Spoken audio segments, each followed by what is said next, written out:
Hello বন্ধুরা, welcome back to anime unlocked এবং আজ আমরা এক্সপ্লেইন করব ড্যান্ডাড্যান সিজন 2 এর এপিসোড নাম্বার 5 আর ওভারঅল এপিসোড 17। আর যদি এখনো আগের এপিসোডগুলো না দেখে থাকেন তাহলে ডেসক্রিপশন থেকে প্লেলিস্টের লিংক পেয়ে যাবেন। আর এই ভিডিওটি ভালো লাগলে অবশ্যই ভিডিওকে লাইক করে শেয়ার করে দিন আর কমেন্টে জানাতে ভুলবেন না ভিডিওটি কেমন লাগলো। তো চলুন আর কথা না বাড়াই আর শুরু করে দিই আজকের এই এপিসোডটি, যার নাম we can all stay there together. বন্ধুরা, গতবার আমরা দেখেছিলাম যখন ইভেল আই হাজির হয়েই সবাইকেই আক্রমণ করতে শুরু করে, তখন নাকিকিটো, মোমো আর মানজিরো একসাথে মিলেই তাকে পরাজিত করার চেষ্টা করে, কিন্তু তার শক্তির সামনে তারা কেউই টিকে থাকতে পারে না। আর ঠিক তখনই গ্র্যান্ডমা সেইকো, মিস্টার ম্যান্টিস আর টারো এসে উপস্থিত হয় এবং সবাই মিলেই ইভেল আইকে টারোর শরীরে আটকে ফেলে। এরপরই আমাদের নিয়ে যাওয়া হয় মোমোদের বাসায়, যেখানে মোমো, সেইকো আর মানজিরো মিলে একটা রিচুয়াল শুরু করে ইভেল আইকে জিজির শরীর থেকে এক্সোরসিজম করে বের করার জন্য। আর তখন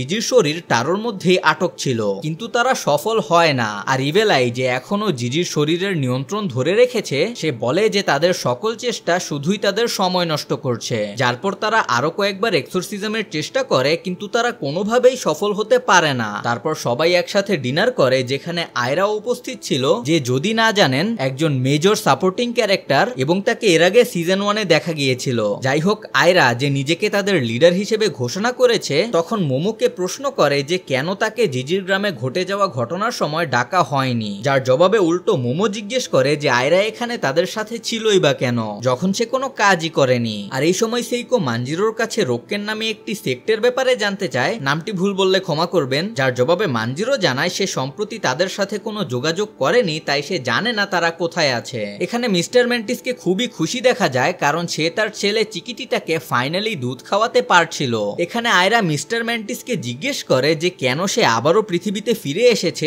যখন আয়রা তাকে আর কখনো পৃথিবীতে আসতে বারণ করেছিল। এর জবাবে মিস্টার ম্যান্টিস ব্যাখ্যা করে যে সে তার ছেলেকে নিয়ে ফিরে এসেছে কারণ তার ছেলে চিকিটিটা যদি নিয়মিত দুধ পান না করে তাহলে সে বাঁচতে পারবে না। আর মিস্টার ম্যান্টিস পৃথিবী থেকে চলে যাওয়ার আগে যে গাভীটা নিয়ে গিয়েছিল সেটা দুধও দিচ্ছিল না, এবং তাদের গ্রহ পানির মতো একটা পদার্থ দিয়ে ভরা, যেটা সরাসরি তাদের ফুসফুসে অক্সিজেন পাঠায়। তাই সেখানে গাভীটিকে দোহানো খুবই কঠিন। এই সময় ওকারুন এই অক্সিজেন পাঠানো পানির ব্যাপারে শুনে খুবই উৎসাহিত হয়ে পড়ে এবং মিস্টার ম্যান্টিসের গ্রহ সম্পর্কে আরো জানতে চায়। এবং আয়রা তখন প্রথমবারের মতো চিকিটিটাকে দেখে এবং সে এত কিউট দেখে আয়রা তাকে জড়িয়ে ধরে। চিকিটিটা তখন জিজ্ঞেস করে তাদের সত্যি পৃথিবী থেকে চলে যেতে হবে কিনা, যার জবাবে আয়রা তাকে আশ্বস্ত করে বলে যে তারা যতদিন ইচ্ছা এখানেই থাকতে পারে। সেইকো তখন মানজিরোর সঙ্গে জিজির শরীর থেকে এক্সোরসিজমের মাধ্যমে ইভেল আইকে বের করার জন্য একটি পেশাদার দল আনার কথা আলোচনা করে, আর তারা শেষমেশ হায়াশি পারফর্মারদের কথা ভাবে। কিন্তু মানজিরো যখন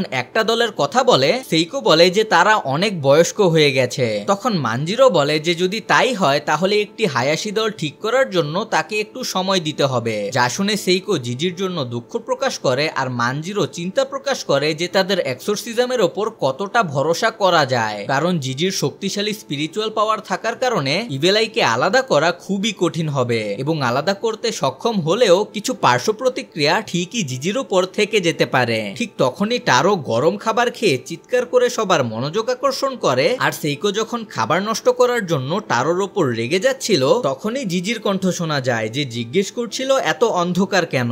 মোমো এখানে ভেবেছিল যে টারো হয়তো মজা করছে, কিন্তু টারো বলে সে কিছুই বলেনি। তখনই আবারও জিজির কণ্ঠ শোনা যায় যে মোমোকে ডাকছিল।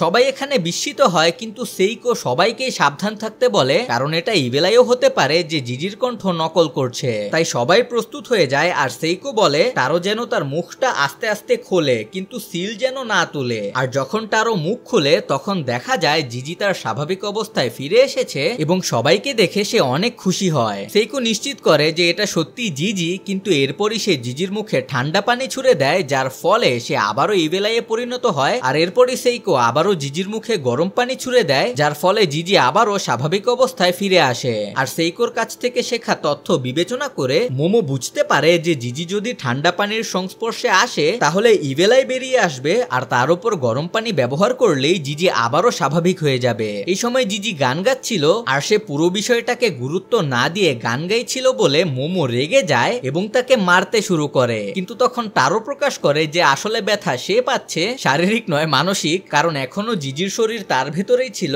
আর সে জিজ্ঞেস করে তার কতক্ষণ এটা সহ্য করতে হবে, কারণ সে হ্যানার সাথে এই অবস্থায় সময় কাটাতে পারছে না। আর যদি ইনকেস না জানেন, হ্যানা হলো টারোর গার্লফ্রেন্ড। যাই হোক, তখন সেইকো জানায় যে সে টারোকে এবং হ্যানাকে দেখা করতে দিবে না, কারণ আপাতত সেইকো চাচ্ছে না হ্যানা যেন ভুলবশত টারোর পরিবর্তে জিজির সামনে চলে আসুক। আর তার থেকেও খারাপ হবে যদি ইভেলাই চলে আসে। এরপর সেইকো জিজি, ওকারুন আর মোমোর কাছে ইভেলাইয়ের সাথে তাদের জড়িয়ে পড়ার জন্য ক্ষমা চায় আর বলে সে যদি আগে জানতো সেই গ্রামে ইভেলাই আছে তাহলে সে তাদের এই ঝামেলাতে কখনোই একা পাঠাতো না। কিন্তু জিজি বলে সেইকোকে ক্ষমা চাইতে হবে না, কারণ জিজি নিজেই তাদের কাছে সাহায্য চাইতে এসেছিল। টার্বোগ্রানি তখন সবাইকেই বোকা বলে এবং ব্যাখ্যা করে যে তারা কখনোই ইভেলাইকে নিয়ন্ত্রণ করতে পারবে না, কারণ এটা এক ভয়ঙ্কর ইয়োকাই এবং টার্বোগ্রানি একে একটা মাউন্টেন স্পিরিট বলে ডাকে। সে জানায় যে মাউন্টেন স্পিরিটরা এতটাই শক্তিশালী হয় যে তাদের কখনো না কখনো দেবতা হিসেবে পূজা করা হয় এবং তারা সাধারণ মানুষের শরীর পজেস করে না, কারণ এরা যদি একজন সাধারণ মানুষের শরীর পজেস করে তাহলে তারা পাগল হয়ে মারা যাবে। তাই এই ধরনের ইয়োকাই শুধু তাদেরই পজেস করে যাদের অনেক শক্তিশালী স্পিরিচুয়াল পাওয়ার থাকে। টার্বোগ্রানির মতে তারা ইভেলাইয়ের সাথে লড়াইয়ে শুধুমাত্রই ভাগ্যক্রমে বেঁচে গিয়েছিল, কারণ ইভেলাই এখন অনেক দুর্বল। কিন্তু সে যখন আরো শক্তিশালী হবে তখন তারা কিছুই করতে পারবে না। তখন সেইকো জিজিকে বলে সে যেন সবসময় কারো না কারো সাথে থাকে এবং কোনোভাবেই যেন সেই শহর ছেড়ে না যায়, কারণ তারা টারোর শরীরে ইভেলাইকে আটকে রাখতে যে ব্যারিয়ারটা তৈরি করেছে তা শুধুমাত্র এই শহরের ভেতরেই কাজ করবে। এবং এছাড়াও এমন শক্তিশালী ইভেল স্পিরিটকে বেশি দিন ধরে এই ব্যারিয়ারে আটকানো যায় না, কারণ এরা ব্যারিয়ারের বিরুদ্ধে প্রতিরোধ গড়ে তুলতে পারে। ইভেলাই যেন বেরিয়ে আসার পর তাড়াতাড়ি তাকে হ্যান্ডেল করা যায়, এই জন্য সেইকো মোমো আর ওকারুনের হাতে গরম পানি ভরা থার্মোস দিয়ে দেয় যাতে তারা প্রয়োজন হলেই সঙ্গে সঙ্গে তা ব্যবহার করতে পারে। এবং সে জিজিকেও সাবধান করে দেয় যেন হাত ধোয়ার সময় থেকে শুরু করে পানি পান করার সময় পর্যন্ত জিজি ঠান্ডা পানি স্পর্শ না করে, কারণ তাকে ইভেলাইতে পরিণত করতে মাত্র এক ফোঁটা ঠান্ডা পানি যথেষ্ট। এরপর মোমো আর ওকারুন একে অপরকে মনে করিয়ে দেয় যে পরবর্তী এক্সোরসিজম না হওয়া পর্যন্ত তাদের সতর্ক থাকতে হবে যেন ইভেলাই আবারও বেরিয়ে না আসে, আর বেরিয়ে আসলেও তারা তাড়াতাড়ি তার বিরুদ্ধে পদক্ষেপ নিতে পারে। তারপর মোমো, ওকারুন এবং আয়রা একসাথে মিস্টার ম্যান্টিস আর চিকিটিটাকে বিদায় দিতে বাইরে যায়। যখন মোমো জিজ্ঞেস করে তারা কোথায় থাকবে, তখন মিস্টার ম্যান্টিস জানায় যে তারা কাছাকাছি একটা ফার্মে থাকবে যেখানে সে শ্রমিক হিসেবে কাজ করবে, যেটা সেইকো তার জন্য ঠিক করে দিয়েছে। মোমো তাদের সাহায্যের জন্য কৃতজ্ঞতা প্রকাশ করে আর ওকারুন, যার উত্তেজনা চরমে পৌঁছেছে, ইউএফওটি কিভাবে কাজ করে তা জানতে চায় এবং তা শোনার সঙ্গে সঙ্গেই সে নোট নেওয়া শুরু করে। বিদায়ের আগেই মোমো জানতে চায় মিস্টার ম্যান্টিসের আসল নাম কি, যা মিস্টার ম্যান্টিস প্রকাশ করে তার নাম হলো পিনি উইনি। আমার মনে হয় আমি তাকে মিস্টার ম্যান্টিসই ডাকবো। যাই হোক, এরপর তারা দেখে মিস্টার ম্যান্টিস আর তার ছেলে চিকিটিটা তাদের স্পেসশিপে উঠে তাদের নতুন বাড়িতে ফিরে যায়, যেটা আসলে ঠিক পাশেই ছিল। পরের দিন সেইকো, মানজিরো, মোমো, ওকারুন, টারো এবং জিজি রওনা হয় জিজির বাবা মার সাথে হাসপাতালে গিয়ে দেখা করতে। মোমো যখন জিজ্ঞেস করে তাদের পৌঁছাতে আর কতক্ষণ লাগবে, সেইকো জানায় যে বেশি সময় লাগবে না, কারণ সে আগেই জিজির বাবা মাকে তাদের শহরে স্থানান্তর করে এনেছে। জিজি খেয়াল করে যে টারো উল্টো জামা পরেছে, আর সে এটা বললে টারো বলে যে সে জামা না পরাই বেশি পছন্দ করে, কারণ সে তো মানুষ না, সে হচ্ছে একটি অ্যানাটমিক্যাল ডল। যাই হোক, এরপর সেইকো জিজ্ঞেস করে সবার কাছে গরম পানি আছে কিনা, আর সবাই তা নিশ্চিত করার পরই মোমোর হাত ওকারুনের হাতে ছুঁয়ে যায়, আর এর জন্য ওকারুন ক্ষমা চাইলে মোমো বলে ওকারুন অযথাই চিন্তা করছে, যার পর সে ওকারুনকে তার হাত আবারও নিচে নামাতে বলে। আর যখন সে সেটা করে তখন মোমো একটু একটু করে ওকারুনের হাত ছুঁতে থাকে। ওকারুন তখন নার্ভাস হয়ে যায়, কারণ সে জানে না যে এখানে এখন কি হচ্ছে আর সে সামনে কি করতে পারে। কিন্তু সে এটা বললে মোমো বলে যে ওকারুন কি বলছে সে কিছুই বুঝতে পারছে না, যা অবশ্যই মিথ্যা ছিল, আর সে ওকারুনের হাত নিয়ে তাকে টিস করে খেলতে থাকে। কিন্তু ঠিক তখনই এই রোমান্টিক মুহূর্ত নষ্ট করে দেয় জিজি, যে মোমোর কাছে টারোর ব্যাপারে অভিযোগ করছিল,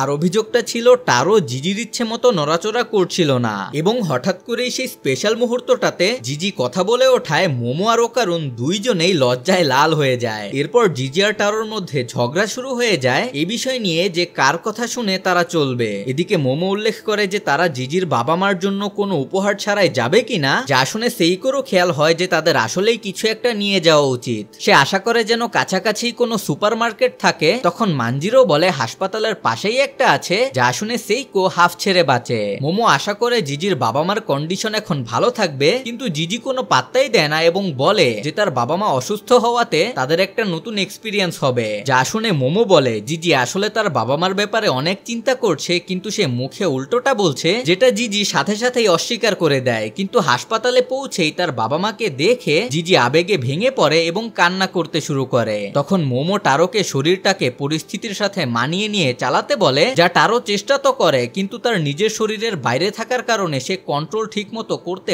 পারে না এবং বডিটা অকওয়ার্ড ভাবে নড়াচড়া করতে শুরু করে। এই সময় নিউজে দেখানো হচ্ছিল যে জিজির গ্রামের যেই সকল এলাকাগুলো আগুনে আক্রান্ত হয়েছিল সেই এলাকাগুলো নিয়ন্ত্রণে চলে এসেছে এবং কিটো ফ্যামিলির সবাইকেই পুলিশ অ্যারেস্ট করেছে, যদিও তাদের লিডার নাকি কিটোকে এখনো খুঁজে পাওয়া যায়নি। যার পর আমরা দেখি নাকি তার পিছু নেওয়া মানুষদের থেকে পালিয়ে বেড়াচ্ছে আর তার নিজের 200 বছরের পরিকল্পনা অর্থাৎ সুচিনোকোকে মানুষ খাইয়ে বড় করার পরিকল্পনাটা ব্যর্থ হওয়াতে ক্ষিপ্ত হয়ে আছে। যার পর সে নিজের ছদ্মবেশ খুলে ফেলে আর তার আসল পরিচয় প্রকাশ পায় যে সে একজন সাবটেরেনিয়ান এবং সে মোমোর বিরুদ্ধে তার জাতির জন্য বদলা নেওয়ার শপথ নেয়। পরদিন সকালে মোমো স্কুলে যাওয়ার পথে ওকারুনের সাথে দেখা করে, যেখানে ওকারুন জানতে চায় জিজি এখন কেমন আছে। তখন মোমো জানায় খবর খুব একটা ভালো নয়, কারণ ইভেল আই এখন ব্যারিয়ারের সাথে অভ্যস্ত হয়ে যাচ্ছে এবং তাকে এক্সোরসিজমের পরিকল্পনাও জানায়, যেটা হায়াশি পারফর্মারদের দ্বারা করা হবে। তারা তাদের পারফরমেন্সের মাধ্যমে ইভেল আইকে ডিস্ট্র্যাক্ট করবে আর সেই ফাঁকেই এক্সোরসিজম চালানো হবে। কিন্তু সমস্যা হলো কেউই হায়াশি পারফর্ম করতে রাজি হচ্ছে না, তাই তারা চিন্তায় পড়ে যায়, কারণ টারোর ব্যারিয়ারটা ভেঙে গেলেই ইভেল আই আবারও বেরিয়ে আসবে এবং তাদের আবারও তার মোকাবেলা করতে হবে। এরপর ঠিক যখন মোমো ওকারুনের কাছে একটা রিকোয়েস্ট রাখতে যাচ্ছিল, তখনই তাদের ফ্রেন্ড মিকো এবং মুকো চলে আসে এবং জিজির গ্রামের আগ্নেয়গিরি আর মিস্টার ম্যান্টিসের ইউএফও দেখার খবরটা মোমো আর ওকারুনকে দেখায়। তবে এখানে সুচিনোকোর সম্পর্কে কোনো খবরই ছিল না। স্কুলে আয়রাকে তার বন্ধু বান্ধব এবং ক্লাসমেটরা দূরে সরিয়ে দেয়, কারণ এর আগে সেই মোমোর নামে মিথ্যা অপবাদ ছড়িয়েছিল। তখন মোমো আর ওকারুন এসে আয়রার সঙ্গে কথা বলতে চায় এবং মোমো আয়রাকে টেনে বাইরে নিয়ে যায়। সেখানে আয়রা বিরক্ত হয়ে বলে মোমো তার সাথে কথা বললে তার রেপুটেশন আরো খারাপ হয়ে যাবে। আর এরপর যখন সে জানতে চায় মোমো তার কাছে আসলে কি চায়, তখন মোমো ওকারুন আর আয়রাকে বলে যে তারা যেন রাতে মোমোর বাসায় থাকতে আসে, যাতে জিজি যদি ইভেল আইতে পরিণত হয় তখন তারা সাহায্য করার জন্য কাছেই থাকে। এছাড়াও এখন মানজিরো সেইকোকে সাহায্য করছে আর মোমো চায় রাতে যেন তারা দুইজনে একটু বিশ্রাম নিতে পারে। ওকারুন আর আয়রা প্রথমে দ্বিধা প্রকাশ করলেও মোমো যখন জানায় যে তারা সাহায্য না করতে চাইলে কোনো সমস্যা নেই, তখনই তারা দুইজনই রাজি হয়ে যায়। মোমো বলে তার বাসায় যাওয়ার প্ল্যান সেই রাত থেকেই শুরু হতে হবে, যা শুনে আয়রা একটু দ্বিধা প্রকাশ করলে মোমো বলে সে চাইলে পরে আসতে পারে যদি তার কোনো প্ল্যান থাকে, কিন্তু আয়রা বলে তার কোনো প্ল্যান নেই। তখন মোমো বলে আয়রার বন্ধু বান্ধবের সাথে তার সমস্যা হওয়ার কারণ যদি মোমো হয়ে থাকে তাহলে আয়রা তাদের সাথে না মিশলেও পারে, কিন্তু আয়রা জানায় এতে কারো দোষ নেই, দোষ একমাত্র তার নিজেরই। পরে মোমোদের বাসায় যখন সেইকো দেখে টেলিজম্যানগুলোর ক্ষমতা শেষ হয়ে যাচ্ছে, সে টারোকে জানায় যে সে তার শরীর থেকে জিজিকে আলাদা করতে পারে, আর টারো সেটা করলেই সেইকো জিজিকে সাবধান করে দেয় যেন সে সবসময় গরম পানি ব্যবহার করে, এমনকি হাত ধোয়ার সময়ও, কারণ যদি এক ফোঁটা ঠান্ডা পানিও তার শরীরে লাগে তাহলে ইভেল আই বেরিয়ে আসবে। এরপর যখন টারোর শরীর মাথা ছাড়া ঠিক মতো চলতে স্ট্রাগল করছিল, তখন মোমো ওকারুন আর আয়রা চলে আসে, যাদের দেখে জিজি খুবই খুশি হয়। সেইকো তাদের হাতে আবারও গরম পানির থার্মোস তুলে দেয় যেন জিজি আবারও ইভেল আই হয়ে উঠলে তারা সাথে সাথেই তা ব্যবহার করতে পারে। ওকারুন তখন জানতে চায় জিজির শারীরিক অবস্থা এখন কেমন, যার জবাবে জিজি জানায় সে খুবই ভালো অনুভব করছে।